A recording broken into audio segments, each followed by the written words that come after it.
This is FD Talks, a brand new podcast series by Funeral Directors Live, where we explore ideas, insights, and solutions for serving families in a rapidly changing marketplace.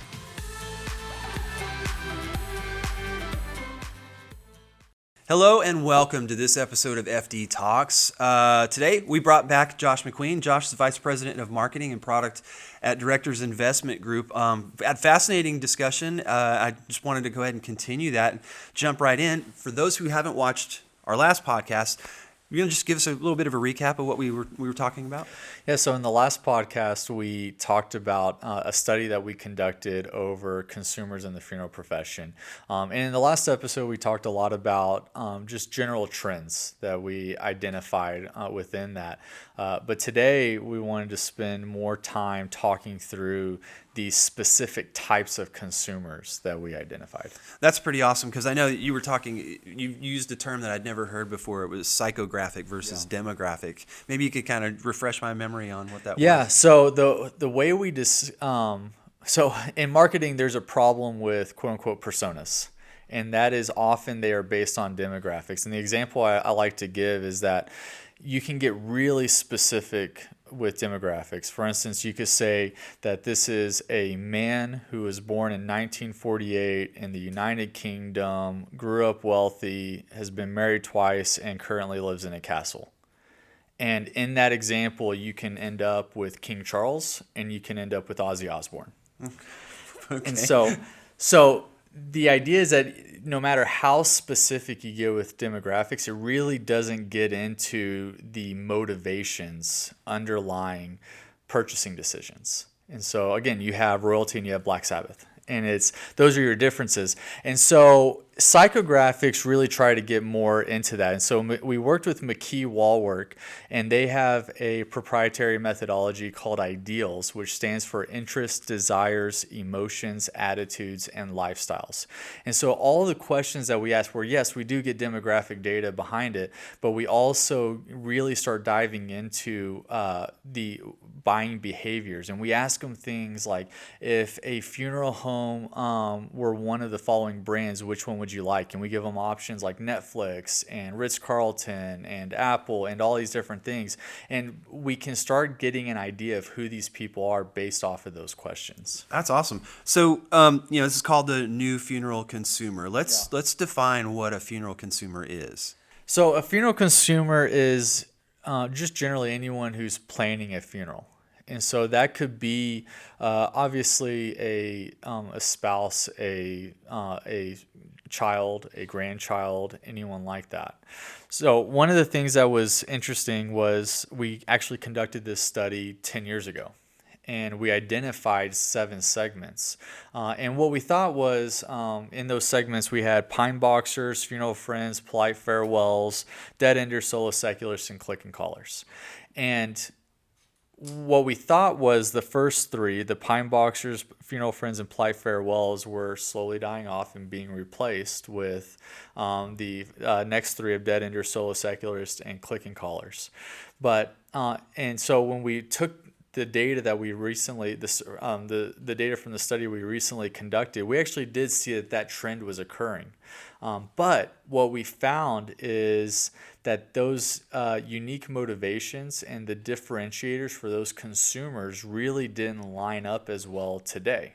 And so if we took a fresh look at the data and said, let's take it through this, let's act like the old study never existed, and let's look at this from a fresh lens, who are the consumers that come up? What we found is that there's completely different motivations and differentiators than what there were 10 years ago. You threw out some terms that I'm somewhat familiar with, just like you said, a pine boxer. What would that... So, 10 years ago, how we defined a pine boxer was someone that was really motivated more by frugality and just no frills. We call them pine boxer because they're the person that comes in and just says, just put me in a pine box. It's and so same thing. Funeral friends were motivated by tradition and religion. Polite farewells by etiquette and respect for the deceased. Dead enders really by the cheapest option available. Solo secularists by spirituality and eco-friendliness, and then click and callers by convenience and efficiency. So all those things are still prevalent today, but we're seeing that things such as the convenience and efficiency, really not as much as a differentiator today, as we're seeing it spread out across all different types of consumers. Same thing with eco-friendliness, for instance. We're seeing a rise in just being eco-conscious across all different types of consumers. And so those things really aren't as much of differentiators as they used to be. Wow. And as you were saying those, I had images in my mind of, who I probably know some of those people, and I was able to apply those. But I'm really interested to hear what you've learned. Yeah, so there's 7 different segments, and I'm just going to give brief summaries of these because there's a lot to unpack. And what I would encourage, and we'll link to this within the podcast notes and all of that, is we have a summary of our study that goes into these in a lot more detail. But generally, the first segment or the first persona that we identified is what we call the resolute rookie. And in general, this tends to be a younger demographic. Remember that this study was conducted between the ages of 35 and 69. So what we're seeing, we're looking at funeral planners. So even though this is younger, this person is still a millennial. We're not talking Gen Z or people that are high schoolers or anything like that, but they tend to be younger in general. And what we're finding is just some unique things. So they are 252% more likely to say, I don't know anyone who has passed away. Which is pretty astonishing. And because of that, they are 150% more likely to say that cremation eliminates the need for a funeral service, 213% more likely to say that they do not see a need for a funeral home or a mortuary. And so really the big key differentiating factor with this group is their DIY mentality. This is the person that that it's not just for funerals, it's across everything, that they're the one asking the question saying, why would I go to a mechanic and get them to change out my brake pads when I can just watch a YouTube video and do it myself? And so that's their attitude towards life in general, is this DIY. And so they very much take that and they're saying, why do I need a funeral home to help me with a service to help me grieve anything? I can just do that on my own. Now, some of that is naivety. Some of it is they haven't experienced death in general, and so it's just they don't know what they don't know. But it's an interesting segment to keep our eye on and say that, if this trend does continue in the coming years, 10 years from now, this person is now, let's say 50 to 55, their parents start to pass away. Does that continue to uphold? And really, a question is, how do we enable their DIY mentality? What does it look like? If you bring this specific scenario up, you get mixed reviews. But what if they want to dig the grave plot themselves? Because they have that DIY mentality. A lot of people are like, no, that's what we do. Maybe this person wants to do that. Maybe there's an aspect of this they want to handle themselves. So it's a different way for us to start thinking through who the consumer is. So our second segment is what we call the Great Expectations. And really the defining characteristic of this group is they have champagne taste and beer pockets. And so they, we have demographic data. They tend to have a lower income level, but they are willing to spend more on a funeral. Now, what we find with this group is that they tend to be more motivated by appearances and perception. So we see that there's a lot more of this mentality of an attitude that tends to lend itself more to keeping up with the Joneses, if you will.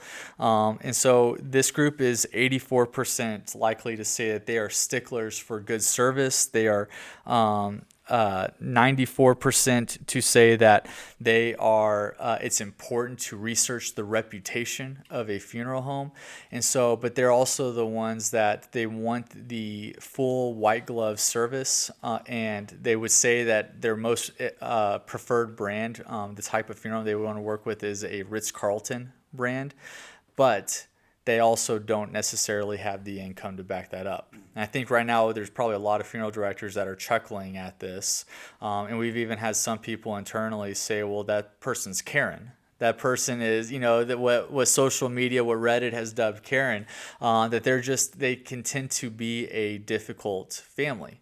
But there's these people, there's a market for this type of consumer. There's a market for these type of people, and when served well, they can really they want to be seen. They're going to put things on social media. They're going to get your name out there, and so if you serve these people well, there is opportunity around that. Now, the third one that we saw is what we call the distanced and decided. In this segment, as the name implies, they like to keep, and the differentiating factor is they like to keep everything at a distance. And so this is probably the most anti-funeral segment that we have, where they are the most likely to say that a cemetery is a waste of land, that viewing the body is barbaric. They're 39% more likely to say it's okay to skip a funeral if I just don't feel like going. Which sounds crazy to some of us, but to a certain group, they're like, yeah, I get that.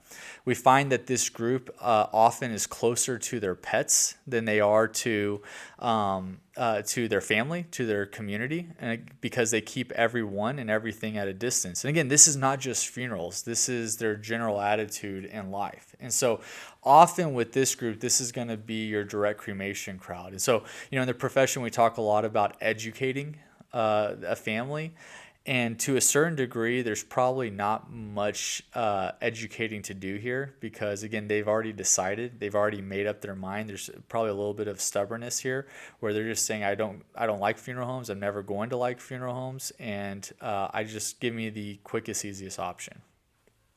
Now, somewhat separate from that is the free spirits. And this is a fun group because their big defining characteristic is an anything goes mentality. And so this is the person that comes into the funeral home and is like, hear me out. What if we put the body on a Viking longboat and set it on fire in the middle of the lake? And there's no judgment, there's no anything. And so some crazy stats is they're more likely to have tattoos than other segments, and just in general they're more less likely to be judgmental, and so they're anything's a good idea, let's talk about it. So some fun stats around it. One of the things we found is they are more likely to be atheist.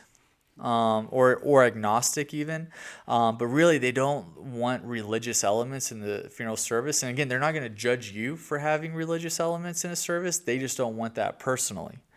So, but what we found is when it comes to funeral perceptions is that they are 68% more likely to say it's okay to divide up a person's cremated remains. 41% likely to say it's okay to have alcohol at a wake or a reception, 26% more likely to have posted sentiments on a funeral home's website.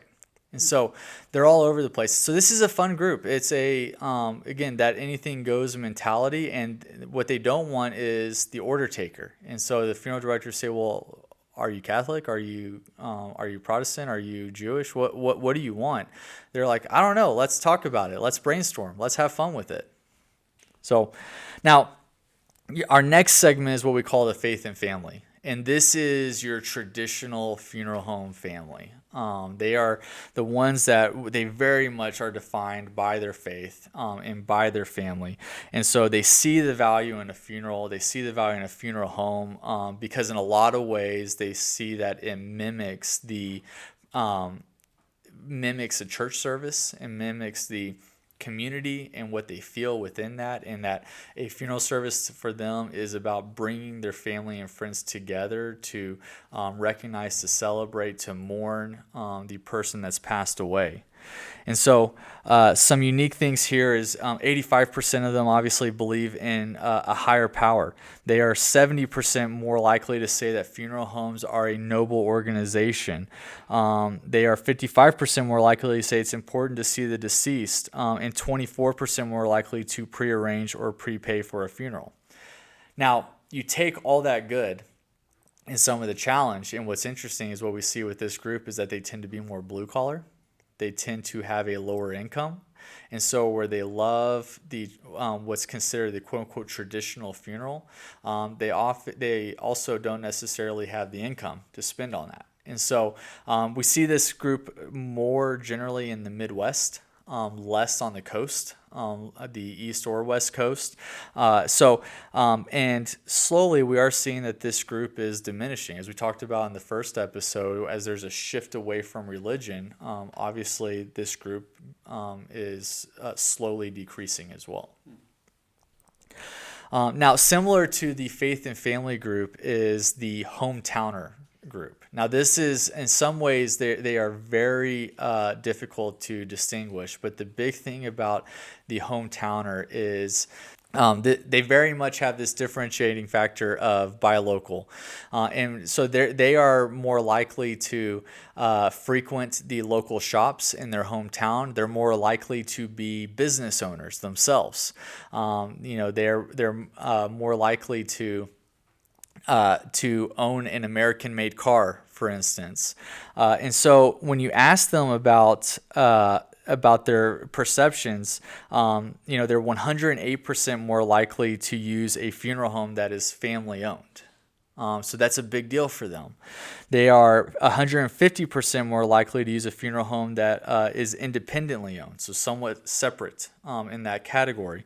So, and 42% more likely than average to know a funeral home or mortuary that they trust, because they're in the Chamber of Commerce and they know the local funeral director. They know the owner of that. And so they're using the people that they have a relationship with. And so this is the one when you're going to the Lions Club, you're going to the Rotary Club, all of that, you are connecting with the hometowner in your community. And that relationship that you're building is definitely paying dividends. So now the last one that we identified, maybe the most surprising, is what we call the future funerals. As we hinted at in our last episode, this group tends to be younger, and really the differentiating factor is that we're seeing that normally with a younger generation, we've seen over the years that they have skewed towards being more and more anti-funeral, kind of like that resolute rookie where they just don't see the value. What's different is this group really combines the progressivism of what's been traditionally the anti-funeral crowd with the traditionalism of the pro-funeral crowd. And so, we're seeing things like we asked the question of how likely would you be to use a boutique casket store, a specialty casket store, I think is how we phrased it. We have no idea what that actually means, but this group overwhelmingly liked that question. And so this is your craft beer, they listen to indie music, all of that, but then they bring in the traditionalism of faith elements, of spirituality, of recognizing the need to have a service and to have community and how that helps in the grieving process. And so this one's really unique in that sense. We haven't seen that in years past, where a younger generation really more intuitively understands the value of a funeral. So, and again, I should point out, the youngest people in this group is 35. And so when we say younger, we're not talking college kids and all of that. We're talking millennials. Yeah. So people who would be expected to be a funeral consumer. Right. I think it's fascinating, and as you kind of go through those descriptions, and even the ones from the prior study, I can't help but just try to classify which one would I fall into, and all that. And I mean, I would say I'm probably a blend of several of them. Yeah. Well, what do you think? For you or for me? For you. Oh, okay. So, it's hard because being in the profession, we definitely have a skewed sense. And so I think for me personally, I fall into that, the younger generation. And, it's hard to say that before I was in the profession what I would be, but I definitely now would say that I fit more into that future funeral category. So, but we actually took a test, our team, when we originally got this study, and our answers were all over the place. And we're like, I don't think that's us at all.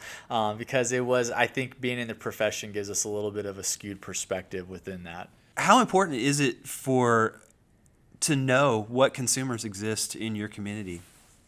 Yeah, so again, it's, we talked a lot about this in the last episode, but I think this is about ultimately serving your community and serving your families well. And I've never met a funeral director that didn't want to do that. And so now the difficulty of this is to do that well, you do have to put in the work. You have to read things like these reports that we're putting out. You have to study. You have to think through, and you can't have this mentality of, well, we've always done it that way. And so the risk is that when you do have that mentality, or whenever you just say, I'm tired and I'm doing everything I can just to keep up and to serve today's families well, I understand that and I get that and I can empathize with that. But whenever you don't put in the work and you don't put in the study, you risk not serving tomorrow's families well. So I think that's ultimately what it boils down to. The way to use this data is more from a business level and more from a strategic level. And thinking about, how do I serve my community well? How do I put together a marketing plan, a sales plan, an operational plan around these? Even thinking about, recruiting, and how do I bring more people into more funeral directors into my funeral home? But what I don't think you can do with this is try to pin everyone down into these segments, and that no one individual is going to fit perfectly into this segment. These segments are not a crystal clear photograph. They are more of this impressionist painting. They're going to give you a sense of who the individual is, but they're not going to be perfect. And so just because someone is a free spirit doesn't mean that they automatically want a cremation. They may want a burial. They may fit all the other elements, but it's the last thing you want to do is automatically make assumptions on who this person is. Everyone is unique. Their backgrounds are unique. So again, this data is more about generalizations and giving us a sense of where we can focus our attention, but I don't think it needs to be something that allows you to stereotype each individual person. That's good advice. Let's talk again. We talked about it last episode, but let's talk again about how we can give access to funeral directors to this information. Yeah, so we summarized this study and put key findings and the takeaways that we had in the last episode, as well as all these segments in here. And so you can find it through Passari.com or funeraldirectorslife.com, but also we'll link it within the notes of this episode.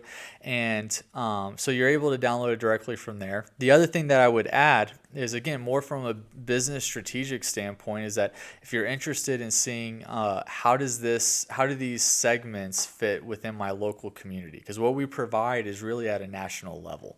But what we're able to do is we're able to take the study that we've conducted and pair it with localized data down to a zip code level. And what we can show with that in conjunction with McKee Wallwork is, how do these specific segments break out within your local community? So there is a cost and a fee around that, but we'd love to talk with you and offer that as an opportunity for you for a funeral home to get a greater sense of who their community is and how they can best serve them. What kind of response have you had on it so far? Yeah, we've had great response. Again, this study was conducted 10 years ago, and so a lot of those original funeral homes wanted to see how has my market shifted since we last conducted this. But since then, we've had dozens of funeral homes sign up and want to get it, and they all use it differently. Some are using this from a marketing strategy. Others are considering adding or acquiring a new location, and they want to better understand that market.